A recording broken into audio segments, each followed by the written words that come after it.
안녕하세요.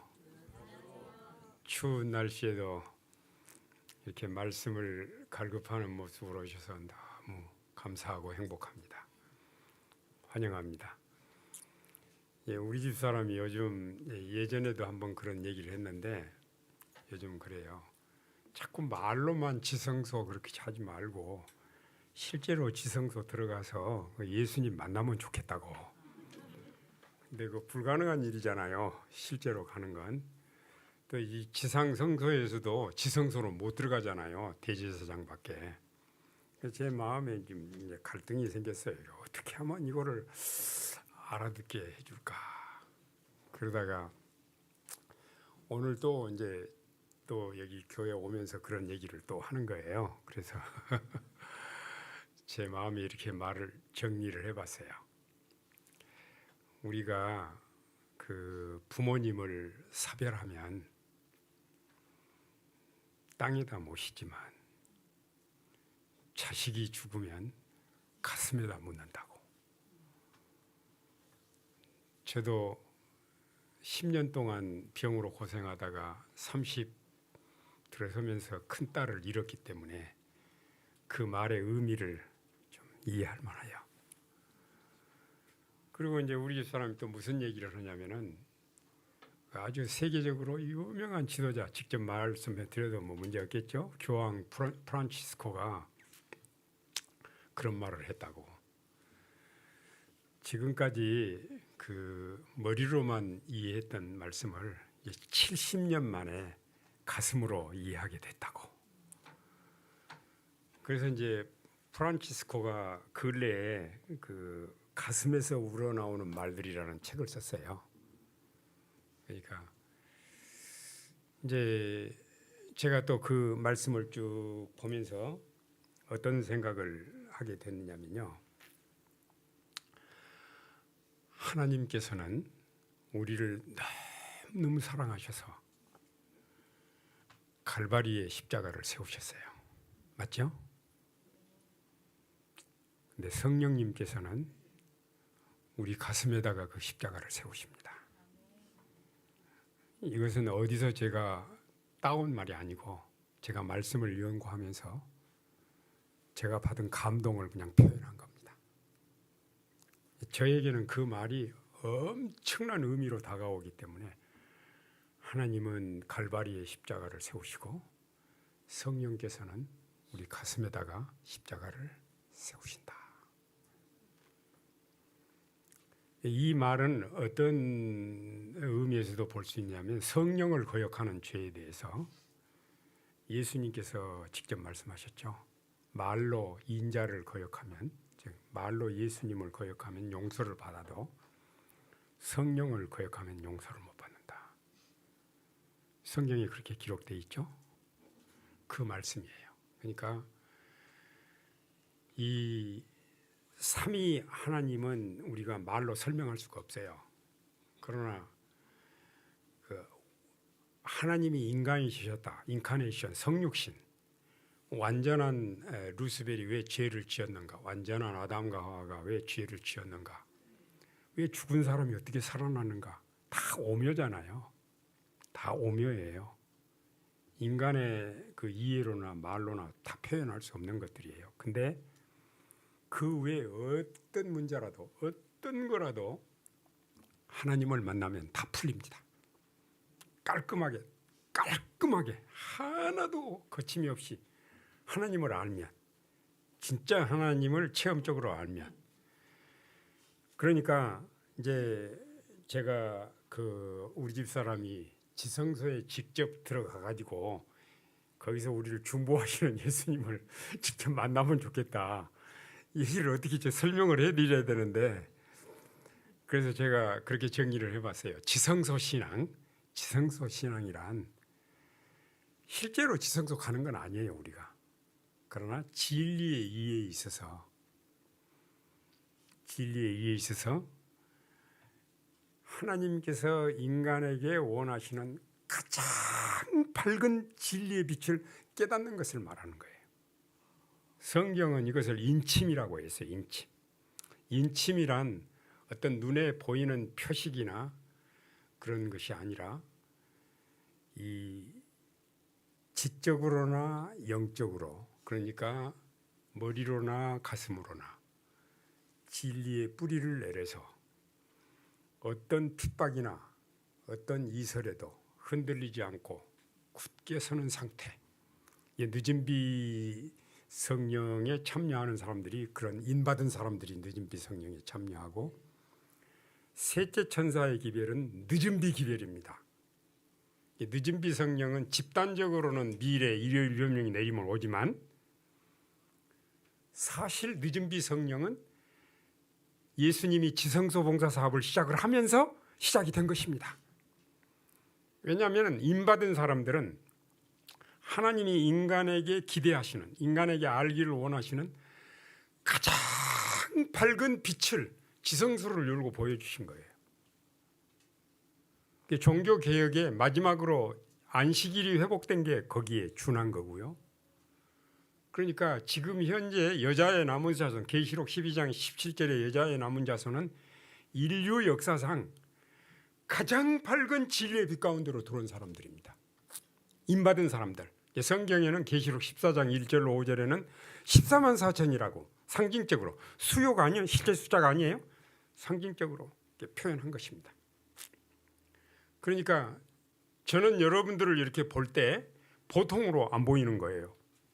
정말 위대한 사람들, 정말 놀라운 사람들, 하나님의 인을 받은 사람들, 14만 4천인들, 셋째 천사의 기별을 전하는 사람들, 인류 역사상 가장 밝은 진리를 깨달은 사람들, 그게 지성소에 실제로 들어가는 경험입니다. 그래서 지성소에 들어간다고 하는 거는요, 진리의 이에 있어서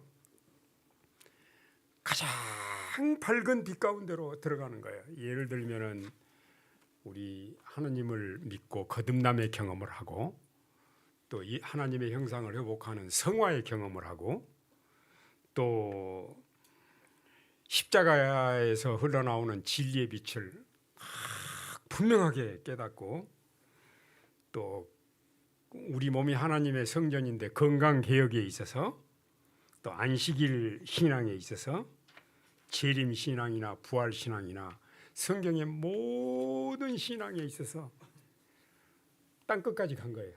마지막 하늘과 땅 끝까지 간 거예요. 그러니까 지금 이 시대에 살고 있는 재림 신도들은 하나님께서 우리에게 주시기를 원하시는 그 진리의 막바지까지 간 사람들이에요. 그러니까 이런 사람들은 어떤 핍박이 와도 흔들릴 수가 없어요. 어떤 이설에도 흔들릴 수가 없어요. 진리에 굳게 서서 나가게 되고, 또 우리 그런 사람들은 이 우선순위가 분명해요. 어떤 게 중요하고 어떤 게 덜 중요하고 알기 때문에 가장 중요한 것을 먼저 하는 지혜가 있어요. 삶에 있어서도. 자, 또 이렇게 한번 생각을 해봅시다. 하나님은, 제가 개인적으로 말씀을 보면서, 성경과 영감의 글을 보면서 신앙생활을 하면서 느낀 점이에요. 여러분, 하나님을 우리가 다 아버지로 부르죠. 아버지로. 아버지 하나님은 당신의 자녀들이 잘 되기를 원합니다. 정말 잘 되기를 원합니다. 몸도 건강하기를 원하고요, 마음도 행복하기를 원하고요, 가족관계에서도 가장 행복한 가정생활을 하기를 원하고, 물질적으로도 넉넉하게 살기를 원하고, 다 잘 되기를 원하세요. 그리고 그런 준비를 다 해놓으셨어요. 다 해놓으셨어요. 그래서 정말로 진실한 그리스도인들은 열심히 일하기 때문에 뭐 굶어 죽거나 그럴 수가 없어요. 남을 도우면서, 뭐 부자는 안 될지라도 남을 도우면서 살 수 있는 여건으로 살게 돼요. 그리스도인은 정말로 축복받은 사람들이에요. 지금 현재 수준으로는 120년까지 살 수 있어요. 만일 출애굽기 15장 26절 말씀처럼 내가 너희에게 분부한 모든 규례와 율례를 잘 지키면 애굽 사람에게 들인 질병에 하나도 너에게 내리지 아니하리니 나는 너희를 치료하는 여호와임이니라. 이 말씀을 믿는다면요. 실질적으로 애굽에서 이스라엘 백성들이 나왔을 때 장정만 60만 명이잖아요. 성경 기록대로. 그러면 아내와 아이들 둘만 따지면 광야 생활한 인구가 대략 몇 만쯤 되겠습니까? 240만, 200만 명이 넘죠? 200만 명이 넘는 사람들이 조밀하게 가운데 성소를 두고 텐트를 치고 살았거든요. 쫙 텐트를 치고 200만 명 이상이. 조금 잘못해서 전염병 돌면 몰살하게 생겼어요. 그래서 하나님께서 그들에게 출애굽기 15장 26절 출애굽 후에 광야 생활 시작하면서 주신 말씀이거든요. 그게 뉴스타트 기별이에요. 뉴스타트 기별. 뉴스타트 기별. 그러니까 그래서 성경 기록에 보면은 광야 40년 동안 병들어서 죽었다는 기록이 없어요. 심지어 화장실 얘기까지 했어요. 용무가 생기면 삽을 들고 집 밖으로 나가서 구덩이를 파고 이를 본 다음에 돌아서서 묻으라. 여러분 지금 대도시의 가장 골칫거리 중에 하나가 쓰레기 처분 문제예요. 쓰레기를 가장 위생적으로 경제적으로 해결하는 방법이 뭐죠? 랜드필이라고 그래요. 매립 방법이에요. 3,500년 전에 불로 태우면 독가스들이 나와서 굉장히 위험합니다. 근데 땅에다 묻는 건 3,500년 전부터 하나님께서 말씀하신 거예요. 문둥병 같은 것은 격리해라. 전리품은 금속은 불로 소독하고 비금속은 물로 소독해라. 놀라워요. 보십시오. 성경에 보시면요.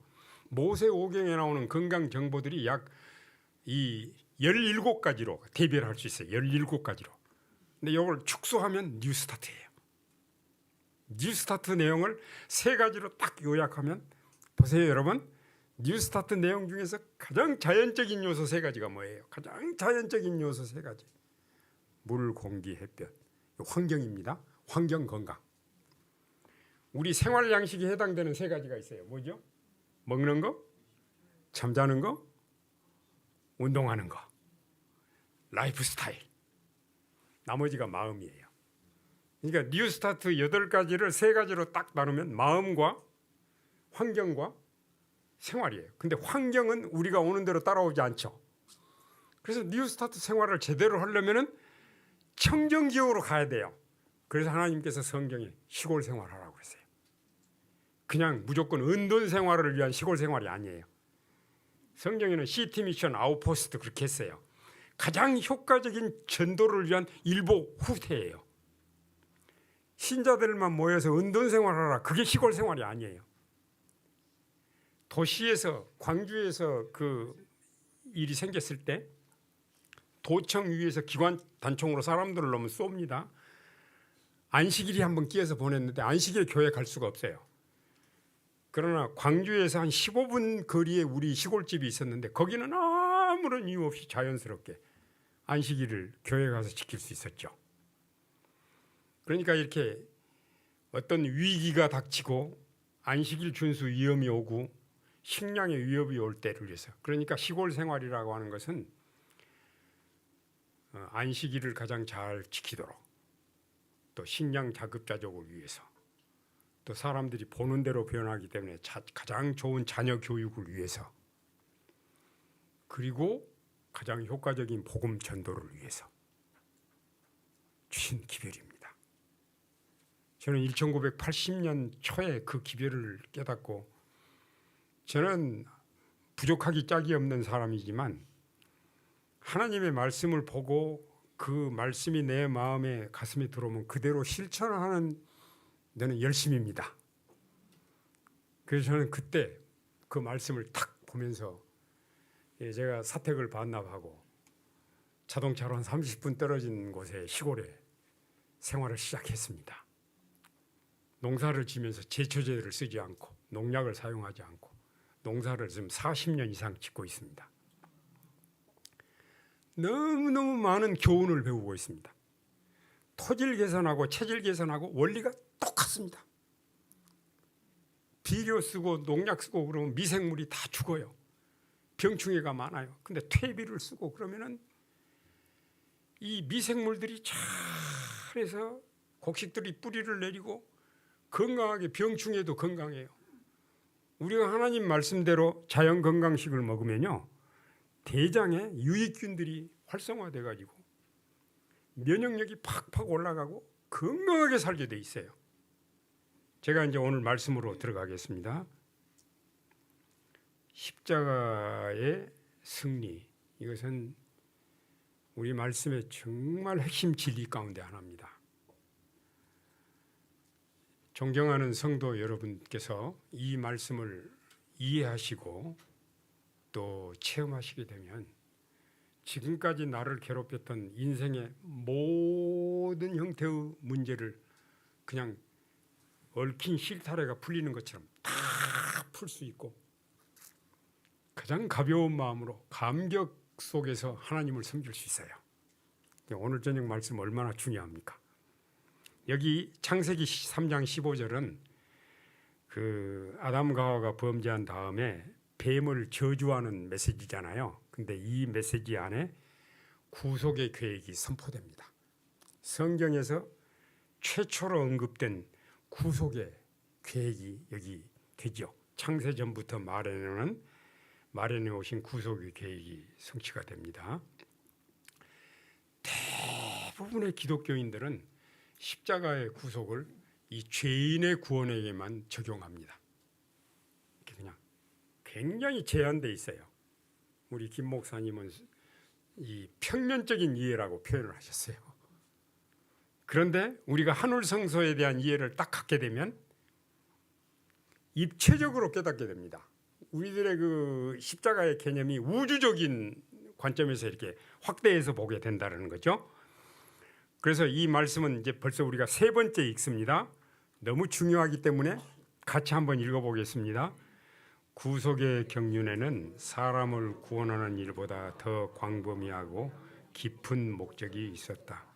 그리스도께서는 이 일만을 위하여 오시지 않으셨다. 그분께서 오신 것은 단순히 이 작은 세계의 거민들이 하나님의 율법을 마땅히 생각해야 할 대로 생각하는 것뿐 아니라 온 우주 앞에 하나님의 품성을 옹호하기 위해서다. 오늘 제가 드리는 말씀은 그 십자가에 예수님께서 7 말씀을 하셨잖아요. 가상 7언이라고 그러죠. 그 가운데 여섯 번째 다 이루었다. 이 말씀과 관련된 내용이에요. 제가 오늘 이제 일부러 그 시대의 소망에 다 이루었다 장이 있어요. 그 바로 앞장이 갈바리 장이고요. 그 전에가 겟세마네 장이에요. 시간이 되신다면 오늘 집에 가셔서 다 이루었다 장 한번 읽어보세요. 여기 보면요, 십자가의 구원을 죄인의 구원뿐만이 아니라 하나님의 품성을 옹호하고 율법을 옹호하는 너무너무 잘 설명을 해놨어요. 제가 오늘 그 말씀을 보면서 저도 깜짝 놀랐어요. 이렇게 명명백백하게 하나님께서 말씀해 주셨는데 왜 사람들이 십자가의 구원을 이렇게 죄인의 구원에만 한정시켜서 생각하는가? 그거 아니거든요. 사단이 반역한 이후로 최대의 문제는 사단이 하나님에 대해서 오해를 만드는 거예요. 실물교훈에도요, 이 세상을 덮고 있는 짙은 구름은 하나님에 대한 오해의 구름이라고 그랬어요. 그러니까 이런 그 하나님에 대한 올바른 개념을 바로 세우기 위해서 하나님께서 십자가를 세우신 거예요. 어떻게 해요? 하나님은 전지전능하시니까 어떤 반역이나 죄 문제를 너무 쉽게 그 영감에 그래 보면 그래서 조약돌을 물에 던지는 것처럼 쉽게 그 표현을 보면서 깜짝 놀랐어요. 쉽게 해결할 수 있어요. 어떻게 해요? 마귀 범했으면 죽여버리면 되잖아요. 새로 만들면 되잖아요. 아담과 하와 범죄했으니까 훅 불어버리고 없애버리고 새로 만들면 되잖아요. 가능하죠? 아니면은 법을 살짝 바꾸면 되잖아요. 이번만 봐준다. 가능하죠 다? 그렇게 하지 않으셨어요. 왜냐하면은 그렇게 하면은 하나님을 섬기는 게 자발적으로 안 섬기고 두려움으로, 우리가 또 잘못하면 또 죽이시진 않을까, 그렇게 되겠죠? 그래서 하나님께서 택하신 방법은 이거예요. 죄인을 죽이지 않고 법을 바꾸지 않고 죄를 범한 문제를 완전 무결하게 해결해서 다시는 사단의 범죄나 사단의 반역이나 인간의 범죄가 나타나지 않는 완전한 행복을 회복하시기를 원하셨습니다. 그 답으로 십자가를 세우신 것입니다. 하나님이 인간으로 오셔서 인카네이션 원리를 이제 이해하시겠죠? 금방. 왜 하나님이 인간이 되셨는가 금방 이해하시겠죠? 그의 그 엄청난 사랑 때문에, 그리고 율법이 불변한 이유를 금방 아시겠죠? 근데 사람들이 사단의 꼬임에 넘어가가지고 법을 바꿨어요. 법을 바꾸고 법을 없애고 1000년 동안 계속됐잖아요. 그게 중세암흑 시대래요. 사람이 의도적으로, 그것도 종교단체에서 의도적으로 법을 없애버리고 바꾸고 사람들의 머리에서 하나님을 지워버리고 손에서 성경을 빼앗아가버리고, 그게 중세암흑 시대예요. 종교개혁은 짓밟힌 진리를 하나하나 회복하는 과정이에요. 맨 마지막에 안식일이 회복이 된 거예요. 하늘 지성소, 법계 언약계가 보이는 하늘 문이 열리면서 예수님이 지성소 봉사 사업을 시작하면서 이 땅에 존재하는 하나님의 백성들이 가장 밝은 진리의 빛 가운데로 들어간 거예요. 그게 안식일 회복과 관련이 돼 있어요. 이런 사실들을 마지막 하나님의 사랑의 기별로 전하는 게 세천사의 기별이에요. 좀 더 정확하게 셋째 천사의 기별이에요. 첫째와 둘째를 포함한 셋째 천사의 기별이에요. 그리고 이 기별은 예수님이 지성소 봉사를 하시는 동안 계속이 되다가 지성소 봉사를 마치시면 계시록 15장 5절에 다시 하늘에 있는 하나님의 성전의 문이 열리고, 그건 예수님은 나오시기 위해서, 11장에는 들어가시기 위해서. 성경은요 너무너무 확실하고 분명하고요 앞뒤가 탁탁 맞게 제시되어 있어요. 우리가 진리의 성령의 도움을 받아서 말씀을 연구를 하면 하나도 막힘이 없어요. 다 너무너무 확실하고 분명하고, 하나님의 말씀은 너무너무 과학적이고 자연적이고 성경적이고, 제가 깜짝깜짝 놀랍니다, 이런 내용에 대해서. 그러니까 우리가 그 하늘 성소에 대한 이해를 갖느냐 안 갖느냐, 이 문제는 십자가에 대한 그 우리 견해도 이렇게 한정적이냐 아니면 우주적이냐, 평면적이냐 입체적이냐, 이렇게 달라집니다. 그러면요, 그 우리가 십자가의 구속을 그림처럼 잘 볼 수 있는 게 성소제도잖아요. 그렇죠? 성소제도는 구속 사업의 설계도요, 현장을 공개한 것이고 원리와 실제를 보여주는 것이고 구속의 시간표를 보여주는 거예요. 그래서 히브리서 8장 5절, 그들이 섬기는 것은 하늘에 있는 것의 모형과 그림자라. 또 히브리서 9장 24절, 그리스도께서는 참것의 그림자인 손으로 만든 성소에 들어가지 아니하시고 바로 그 하늘에 들어가사 이제 우리를 위하여 하나님 앞에 나타나시고. 언제부터요? 1844년 10월 22일부터 예수님 지성소 봉사, 우리를 위한 중보를 계속하시고 계세요. 성경에 이렇게 분명하게 얘기를 해놨는데 대부분의 그리스도인들이 하늘 성소에 대한 이해가 없다는 것이 너무 놀라운 거예요.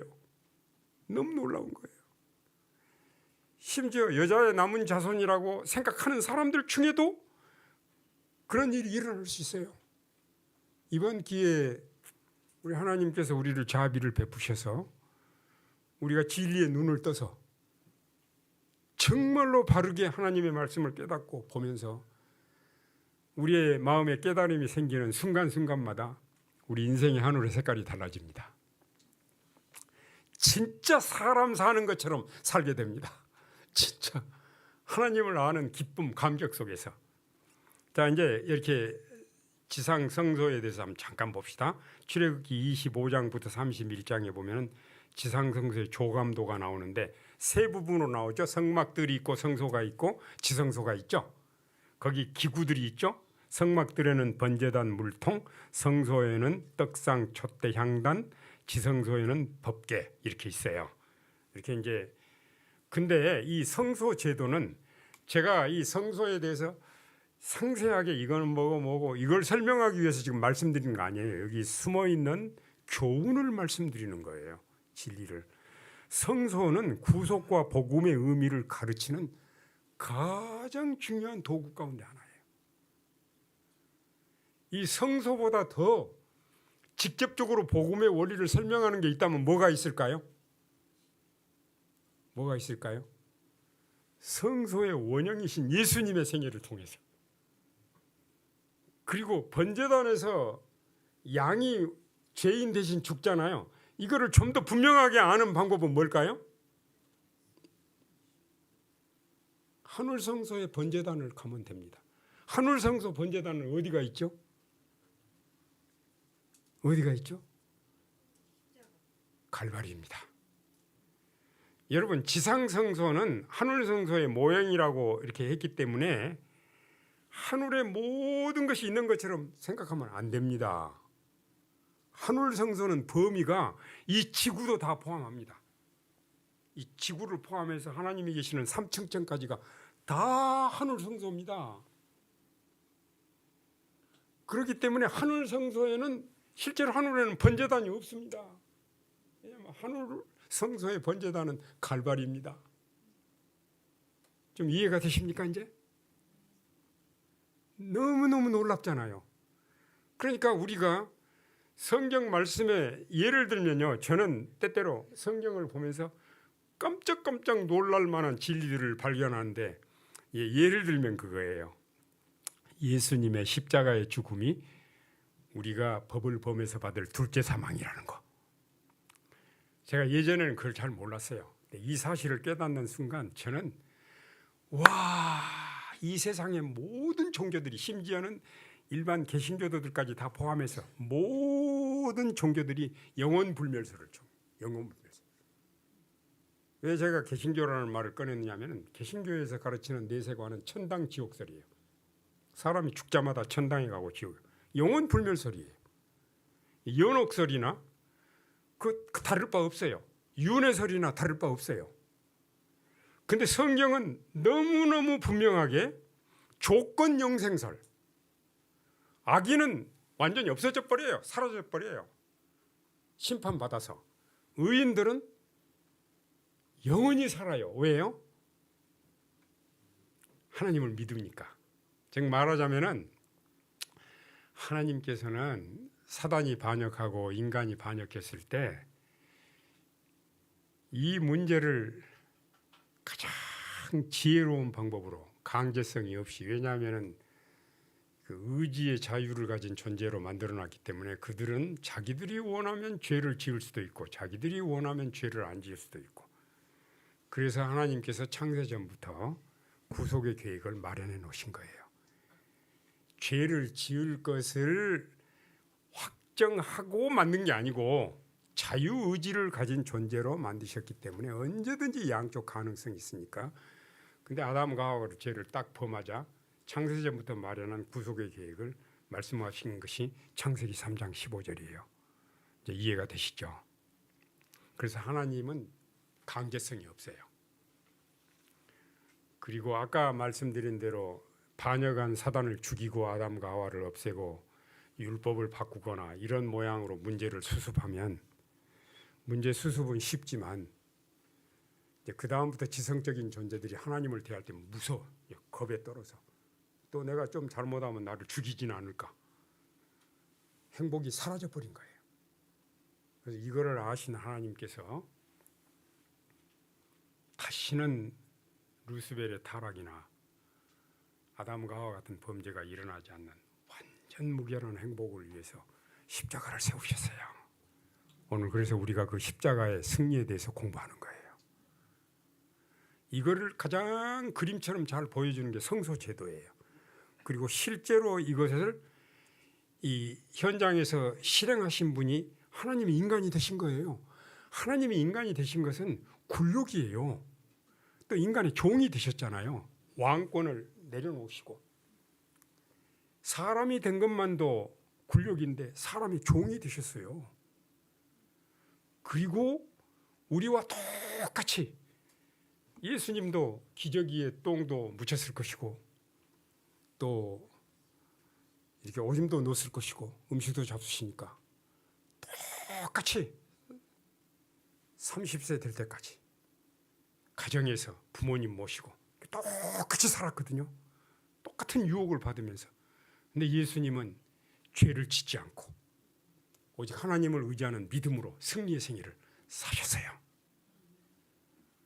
그리고 십자가에서 죄인을 대신해서 죽는 어린 양의 원형으로 갈바리에서 우리 죄 대신 죽으셨어요. 그래서 예수를 믿는 사람은 죽지 않습니다.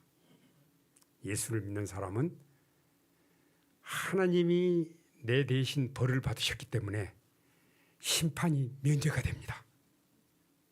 성경의 심판은 믿지 않는, 예수님을 믿지 않는 사람들에게는 그렇게 두려울 수가 없지만 하나님을 믿고 구원의 확신 속에서 사는 사람들은 심판이 전혀 문제가 되지 않습니다. 왜냐하면 심판이 면제가 됐잖아요. 그리고 법을 범하면 죽는 게 둘째 사망이잖아요. 하나님이 인간으로 오셔서 둘째 사망을 십자가에서 치렀잖아요. 지금까지 인간 중에서 둘째 사망을 경험한 사람이 없습니다. 예수님밖에는 없습니다. 앞으로 둘째 사망을 경험할 사람은 악인들입니다. 이 천년기 후에 악인들의 둘째 사망은 끝장입니다. 그걸로 끝장이에요. 근데 이거는 하나님만이 하실 수 있는 거예요. 그래서 하나님이 인간으로 오셔서 우리가 받을 벌을 대신 받으시고 그 어려운 일은 다 하신 다음에 우리들에게는 너무너무 쉬운 일을 마련하셨단 말이에요. 그냥 믿으면 된다는 거예요. 믿으면 된다. 안 믿어지죠, 이 말이. 아니, 믿으면 된다니까요. 안 믿어집니까? 믿으면 됩니다. 그래서 우리가 구원을 위해서 우리가 해야 될 일이 있어요. 우리가 해야 될 일. 뭐 안식일을 지키고 11조를 내고 율법을 지키고 그게 아닙니다. 우리가 해야 될 일, 그게 뭐예요? 우리가 해야 될 일. 선택하는 겁니다. 선택하는 거, 믿는 겁니다. 우리가 선택하면 하나님이 이루십니다.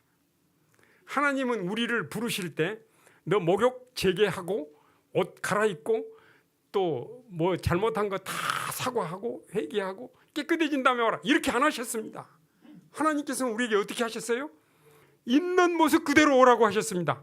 있는 모습 그대로 오라고. 더러워진 모습 그대로, 병든 모습 그대로, 연약한 모습 그대로, 있는 모습 그대로. 왜냐하면 우리 스스로는 바르게 할 수가 없어요. 우리 삶을 바르게 할 수가 없어요. 우리가 있는 모습 그대로 나아가면 하나님이 우리를 있는 모습 그대로 받으셔서 하나님 뜻대로 변화시키십니다. 이게 믿음으로 말미암는 구원입니다. 얼마나 놀라운 축복입니까? 이거 오늘 십자가의 승리의 한 토막입니다. 지금 굉장히 60대 중반의 어떤 간암 말기 환자가 제가 힐링 캠프 하는데 오셨는데 이 사람은 혼자 못 걸어 다니세요. 근데 이제 힐링 캠프를 하는데 자기 발로 걷고 그래도 밥이라도 먹고 그래야 되는데 이 사람은 그리 못하죠. 우리가 받을 수 없는 입장인데 순간 병원에서도 어떤 방법으로 안 되는 분이 마지막이라고 이렇게 왔는데 여기도 안 된다 그러면 안 되잖아요. 이분은 들것에 들려서 이 앞자리에다가 들것을 펴고 강의를 들어요. 그래서 제가 조금 전에 이야기한 그런 내용을 얘기를 했거든요. 그랬더니 그분이 손을 들어요. 그 교수님, 조금 전에 하신 말씀이 사실입니까? 있는 모습 그대로 나오면 하나님이 우리를 받으셔서 하나님 뜻대로 변화시킨다는 게 사실입니까? 그래요. 네, 사실입니다. 그래요. 참 좋네요. 근데 저는 미안해서 못 가겠네요. 미안해서 못 가겠대요. 그동안 엉망진창으로 살았는데 있는 모습대로 오라니까 좋긴 좋은데 미안해서 못 가겠다는 거예요. 그래서 제가 그러지 마시고 오시라고. 근데 이분이 분명히 들어올 때 들것에 들려왔는데요, 나갈 때는 자기 발로 서서 걸어 나갔습니다. 왜 이런 변화가 왔을까요? 사람을 괴롭히는 대부분의 병은 마음에서 옵니다. 여러분이 우리 사람은 하나님이 동물도 진흙으로 만들잖아요. 진흙을 주무럭주무럭 하다가 너는 코끼리 돼, 너는 소 돼 이렇게 했지만 사람은 어떻게 했어요? 똑같은 소재로 똑같은 진흙으로 만드셨지만 어떻게 하셨어요? 하나님의 형상대로. 사람은 모양만 하나님을 닮은 게 아니고 IQ도 품성도 하나님을 닮았습니다. 그래서 하나님께서 여러분들을 보실 때 하나님이 내 거다, 내 거. 근데 어떻게 소홀히 하시겠죠? 절대 소홀히 안 하십니다. 하나님은 정말로 우리가 잘 되기를 원하십니다. 우리가 나사렛 예수의 이름으로 기도하면요, 반드시 응답하십니다. 내가 원하는 대로가 아니라 하나님께서 보시기에 가장 좋은 길로 응답하십니다. 한마디도 땅에 떨어지지 않습니다. 기도하십시오, 여러분. 하나님은 우리를 도와주십니다. 정말 놀랍습니다. 자, 이제 여기 성소의 평면이에요. 성소 내부에 들어가니까 세 가지가 있죠. 촛대가 있고 떡상이 있고 향단이 있죠. 그다음 지성소에는 법궤가 있고 두 그룹 사이에 슈키나라고 하는 영광, 하나님의 임재의 상징이죠. 이 법궤 안에 뭐가 있어요? 십계명이 있죠. 또 만나도 있고, 그렇죠? 그 안에. 그럼 여기 보십시오. 이게 지상성소의 상징적인 의미들을 딱 보시면 성소라는 것은요, 하나님이 계신 곳이잖아요. 여러분, 우리가 사랑을 표현할 때 I love you 표현하죠. 나는 당신을 사랑합니다. 이건 굉장히 추상적이에요. I love you보다 더 실제적인 사랑의 표현이 뭘까요? 그냥 쉽게 생각하세요. 나는 너를 사랑한다 라는 것보다 더 실제적인 표현. 나는 너랑 같이 있고 싶다. 어때요? 그게 성소입니다. 내가 그들 중에 거할 성소를 그들을 시켜 나를 위하여 짓대. 근데 말로만 아니라 이름도, 인간으로 오신 하나님이 우리와 함께 계시기 위해서 오셨거든요. 이름도 임마누엘이라고 하셨어요. God with us. 마침내 이 지구가 수복이 되고 회복이 되면 하나님의 보좌가 일로 옮기죠. 실천하시는 분이세요. 하나님의 우주 보좌까지 이곳으로 옮기신다는 거예요. 얼마나 놀라운 진리입니까? 그게 이 성소가 보여주는 거예요. 그 다음에 이거 보십시오. 우리가 이제 범죄하고 했는데 번제단에서 회개하고 거듭나고 하나님의 사람으로 우리 죄를 다 용서받고 거기서 우리의 구원이 끝난 겁니다. 그 다음에 아직 재림하기 전까지는 우리 옛사람이 남아있으니까 항상 투쟁이 있죠. 그래서 하나님을 의지하는 거듭남의 경험이 계속 반복이 되면서 우리 그리스도인은 완전에서 완전으로 자라납니다. 이게 성화입니다. 그리고 예수님 재림하실 때 우리 불멸의 존재로 변화하죠. 이게 영광합니다. 그리고 하나님과 함께 영원히 삽니다. 이게 성소 제도가 보여주는 거예요. 그래서 성소는 이 이스라엘 백성들의 그 한 가운데, 한 중심에. 그래서 우리가 하늘 성소에 대한 개념을 갖는다라고 하는 것은 이런 점에서 하나님이 내 중심에 계시는 거예요. 내 마음에. 우리 생각도, 여러분, 우리가 하나님 믿는다고 하고 하나님 중심이라고 말은 하지만 실제로 생활 속에 보면 내 중심으로 살아요. 내가 원하는 대로. 성경 말씀도 내 입맛에 맞춰서 생각하려고 그러고. 이 인간의 본능적인 거예요. 근데 정말로 우리가 하나님을 만나면 하나님 중심으로 바뀝니다. 하나님 중심으로 바뀌어요. 모든 생각까지도. 번제단은 십자가를 상징하죠. 흠없는 양이 대신 죽고요. 피 흘림이 없이는 사함이 없다고 하는 말씀. 그리고 우리가 거듭남의 경험은 계속 반복돼야 되잖아요. 그러면서 하나님의 형상이 회복이 되죠. 이 물두멍은 침례를 상징하고, 그 다음에 성소 내부의 떡상은 하나님의 말씀, 촛대는 성령의 감화와 증거, 향단은 기도, 그리고 지성소는 하나님의 임재의 상징. 여기에 이 언약궤 안에 십계명이 있죠. 이게 공의예요. 공의. 그렇죠?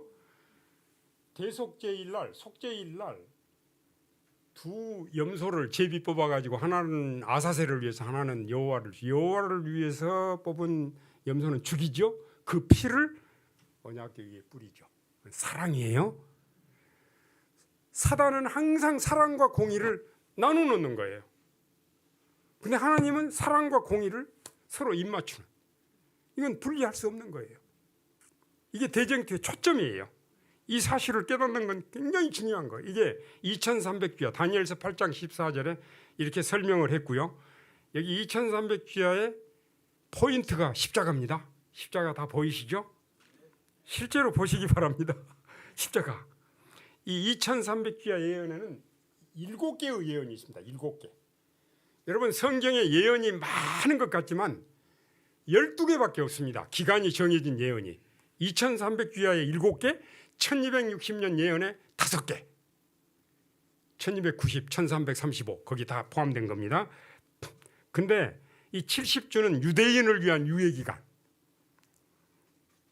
유대인을 위한 마지막 유예기간. 이 유예기간 끝부분에 예수님을 십자가에 못 박아 죽이고 하나님을 믿는 사람들을 돌로 쳐 죽이고, 유대인은 더 이상 선민이 아닙니다. 끝났습니다. 그리고 2300귀하의 중심은 십자가입니다. 근데요, 여기 또 한 가지 더 이제 아주 민감한 진리로 여러분들을 모시겠습니다. 2300귀하에 나오는 그 구속의 시간표 성서에는 두 가지 깊은 의미가 있는데, 십자가는 보편적인 구원입니다. 누구든지 예수를 믿으면 구원 얻을 수 있는 모든 사람에게 기회가 주어졌습니다. 보편적인 건 이해가 되시죠? 근데 2300귀하 예언 시간은 구속의 시간표입니다. 이거는 인간의 의지에 따라, 우리 선택에 따라 좌우되지 않습니다. 하나님께서 가지신 시간입니다. 성경에 구속의 시간이 공개된 것은 1844년 10월 22일까지만 공개됐습니다. 그 이후에는 시간이 공개되지 않았습니다. 재림하신 시간은 예수님도 당신이 모르신다고 그랬어요. 어찌 모르시겠습니까? 그러나 모르신다고 표현했어요. 오직 아버지만 아신다.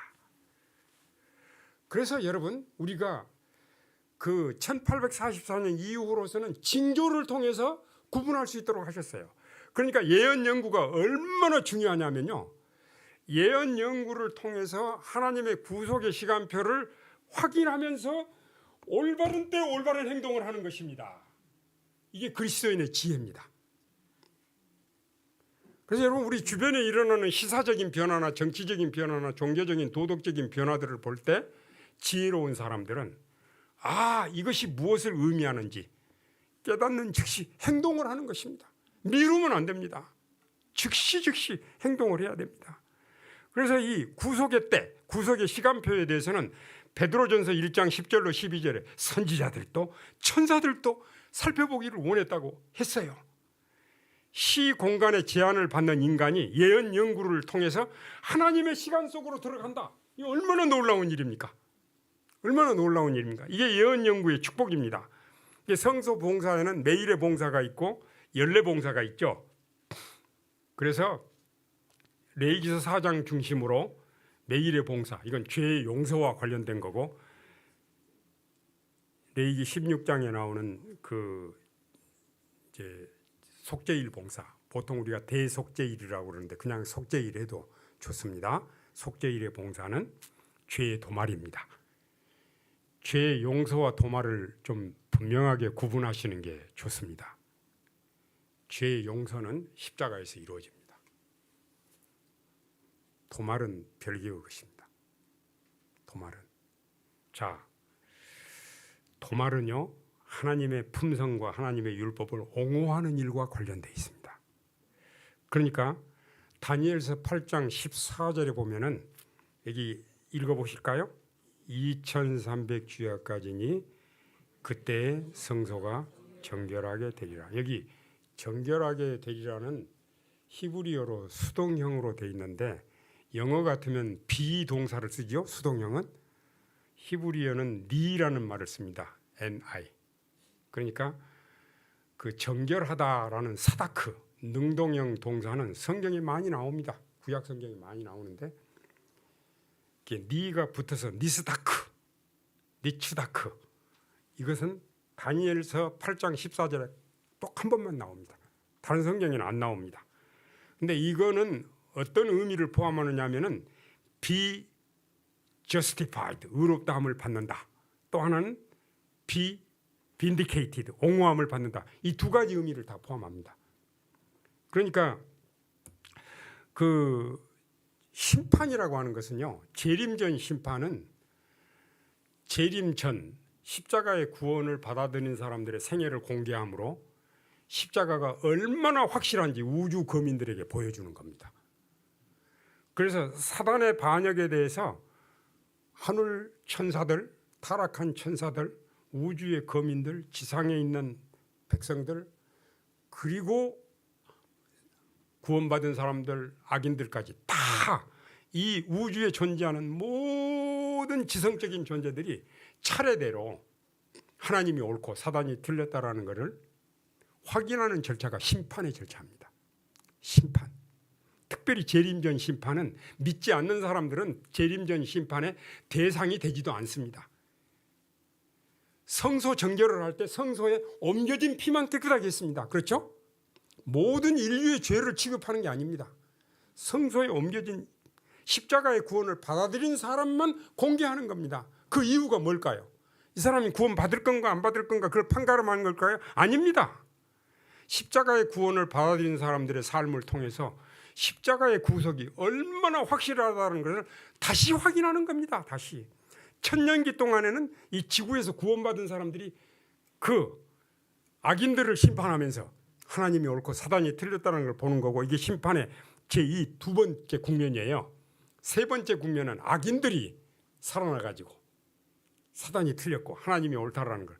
그래서 이 우주의 지성적인 모든 존재들이 사단이 틀렸고 1호의 의심 없이 하나님이 옳다라는 걸 딱 알게 될 때 하나님께서 그때 죄를 멸하시는 게 계시록 20장의 유황불못입니다.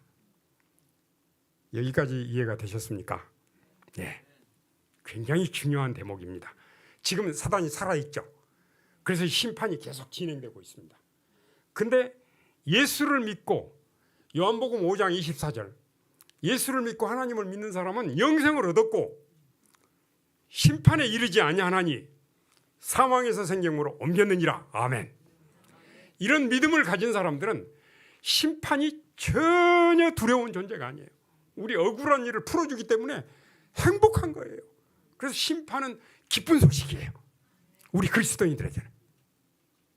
이 부분도 대단히 중요한 거예요. 그러니까 어떤 의미를 줍니까? 하나님은 죄는 미워하시고 죄인을 사랑하신다. 온 우주의 완전한 행복을 위해서 영원한 안전장치를 가장 완전하고 확실한 방법으로, 여기서 하나님의 오래 참으심과 정말 놀라운 사랑을 우리가 보게 됩니다. 그러니까 선악의 큰 싸움에서 십자가는 어떤 역할을 하죠?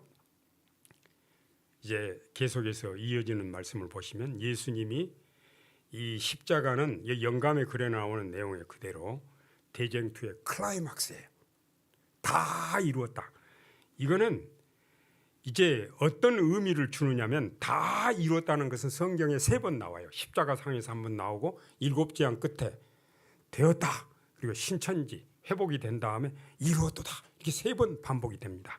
이것은 십자가의 구속의 사업의 완성을 선언하는 거고, 사단의 패배, 완전한 패배를 선언하는 거고, 하나님의 공의와 사랑의 완전한 승리를 표현하는 겁니다. 다 이루었다. 사단의 모든 형태의 가면이 벗겨졌어요. 하나님에 대한 오해가 풀렸어요. 이제는 사단은 정복당한 원수예요. 하나님은 사랑이십니다. 그래서 영감의 글에 나오는 내용, 이게 다 같이 한번 읽어보시겠습니다. 싸움은 승리로 끝났다. 그분은 정복자로서 당신의 깃발을 고지 위에 꽂으셨다. 온 하늘은 승리의 계가를 불렀다. 사탄은 패배했다. 그는 자기의 나라를 잃어버렸다는 것을 알았다. 천사들과 타락하지 아니한 세계에 깊은 의미를 던져준다. 위대한 구속사업 성취는 우리에게도 그들에게도 요긴하다. 그들은 우리와 함께 그리스도의 승리의 열매를 십자가의 구원은 죄인만이 아니라 우주의 거민들에게도 얼마나 중요한 것인가 하는 것을 보여주죠. 그래서 이러한 신념을 가진 사람들은 죄를 다 소멸하고 새하늘과 새 땅이 만들어질 때 계시록 21장을 눈물 흘리는 감동으로 읽게 되는 것입니다. 요한이 본 새하늘, 하나님이 함께 계시고 하나님의 보좌가 우리에게 옮겨집니다. 구속받을 본향 새 예루살렘 성, 다 이루었다라는 의미는 이런 의미를 포함합니다. 하나님의 사랑이 완전히 드러났다. 율법의 불변성과 공의가 만천하에 확인되었다. 사단의 가면이 벗겨졌다. 사단에 대한 우주의 동정이 사라졌다. 사단은 패배한 원수다. 인류의 구원이 완성되었다. 하나님과 그의 율법이 옹호되었다. 아주 중요한, 제가 7 숫자를 맞추기 위해서 골랐습니다. 사단의 가면이 벗겨졌어요. 그리고 타락하지 않은 우주의 거민들 가운데도 사단에 대한 미련이 남아있는데 십자가를 통해서 그게 다 없어졌다는 거예요. 다 없어졌어요. 죄인은 법을 범하면 죽어야 됩니다. 이게 심판입니다. 근데 하나님이 우리 대신 죽음을 주셨기 때문에 예수를 믿는 사람들은 죽지 않고 예수님이 우리 안에 계시면 우리도 율법을 순종할 수 있습니다. 순종할 수 있습니다. 이게 이제 그 믿음으로 말미암아 얻는 구원. 우리가 율법을 지키는 것은 구원 얻기 위해서 지키는 게 아니라 구원받은 사람으로서 율법을 지키는 것입니다. 죄와 사탄의 멸망이 영원히 확실해졌고 이 인류의 구원이 확실하게 보장되었고 이 우주의 영원한 행복이 보장되었습니다. 이게 다 이루었다. 그래서 구속의 경륜에는 사람을 구원하는 일보다 더 광범위한 의미가 있다라고 말한 것입니다. 자, 예수님이 이렇게 70인들이 전도하고 와서 보고를 할 때 사단이 하늘로부터 번개처럼 떨어지는 거라고 말씀했죠. 사단이 범죄하자마자 하늘에서 쫓겨났다고 생각했지만 실제적인 의미로는 예수님이 십자가에서 다 이루었다라고 하실 때 사단의 정체가 밝혀지면서 이제 모든 지성적인 존재들의 마음에는 하나님에 대한 미련이 사라진 것을 의미합니다. 그래서 이렇게 승리의 선언, 십자가에서 다 이루었다. 오늘 시간 되시면 한번 그거 읽어보세요. 다 이루었다. 엄청난 의미를 보여줍니다. 다 이루었다. 다 이루었다. 제가 번호를 말하면 읽어주세요. 1, 2, 3, 4, 5, 6, 7. 누가 우리를 그리스도의 사랑에서 끊으리요? 환난이나 공고나 박해나 기근이나 적신이나 위험이나 칼이랴. 그러나 이 모든 일에 우리를 사랑하시는 이로 말미암아 우리가 넉넉히 이기느니라. 아멘. 말씀 마치겠습니다.